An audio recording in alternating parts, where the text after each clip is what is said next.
So we're talking with Nick Shrippa with MDOT, and there's a survey that you're launching that smack dab right in the middle of St. Joe, the city of St. Joe. Can you tell us what it is?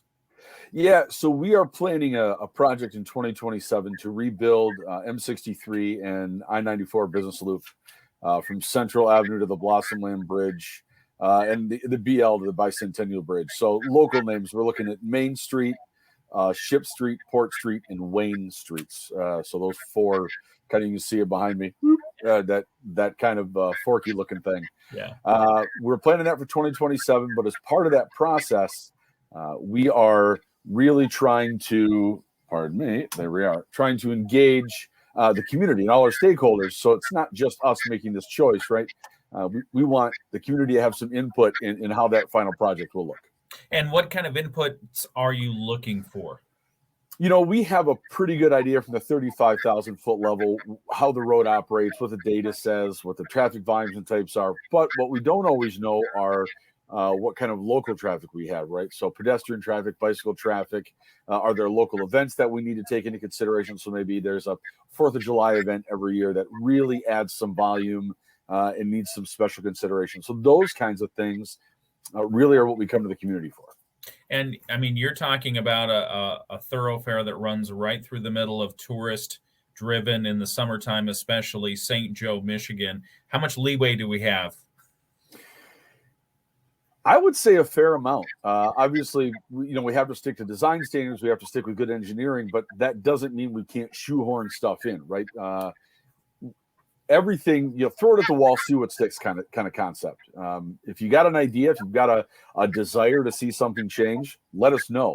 If we don't know, we can't consider it. So I think we'll consider most any reasonable request. Obviously, as much as we'd love to heat roads or build pedestrian bridges or animal tunnels, some of those things are just a little bit outside the bounds of reasonable request. That doesn't mean it won't be considered.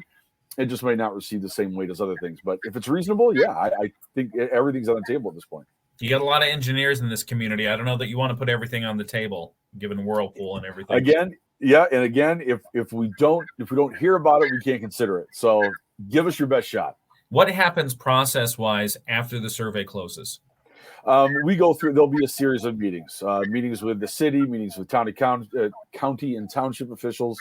We'll have meetings with residents, public meetings, lots of open houses. So there will be a series of meetings, to half a dozen-ish over the next year and a half, that really try to bring all these ideas to the table and present them in kind of a cohesive fashion, right? So we'll aggregate them from this survey. We'll aggregate them from public meetings. And eventually there will be kind of a master idea with all these ideas that are feasible and reasonable. Again, we'll quite literally throw it at the wall and see what sticks and bring everybody into that meeting, to that meeting table, and see where we go from there. What else do we need to know? The sky is the limit. These are kind of once in a generation projects, right? We don't often get to rebuild entire corridors. So this is the time when folks really need to be creative. Again, within the bounds of reason, but be creative. Give us your best ideas. We won't get to do this again for 30, 40, 50 years. So give us what you got and let's see what we can do with it. Okay, we've got a link to the survey on our website, WSJM.com, and plenty of information there. Nick Shrippa, MDOT, thanks for joining us. Pleasure's mine, Ken. Thanks for having me. You bet.